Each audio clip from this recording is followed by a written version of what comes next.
Percentage శాతాలు ప్రాబ్లంను ఈజీగా చేయడం ఎలా?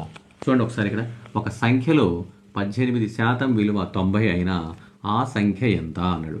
అయితే ముందు ప్రాసెస్ చేద్దాం. చూడండి, ఎక్స్, ఆ సంఖ్య నేను ఎక్స్ అనుకుంటే ఆ సంఖ్యలో 18% అంటే 18/100 దట్ ఈజ్ ఈక్వల్ 90. ఒక సంఖ్యలో 18% విలువ 90 అయితే ఆ సంఖ్య ఎక్స్ ఈజ్ ఈక్వల్, చూడండి ఇది అటు తీసుకెళ్ళిపోతే 100 డివైడెడ్ బై 18.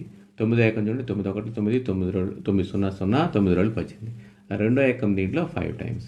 సో ఆ సంఖ్య ఈజ్ ఈక్వల్ టు 500. దీని మన షార్ట్ కట్ మెథడ్ ఏంది? దీని షార్ట్ కట్ మెథడ్ ఏంటంటే 18% విలువ 90 అయితే, చూడండి 18% విలువ 90 అయితే 100% అయితే ఎంత? ఇదే short cut.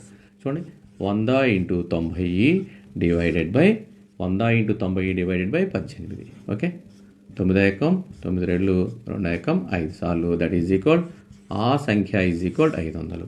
So short cut నేర్చుకోండి, ప్రాసెస్ కూడా తెలుసుకోండి.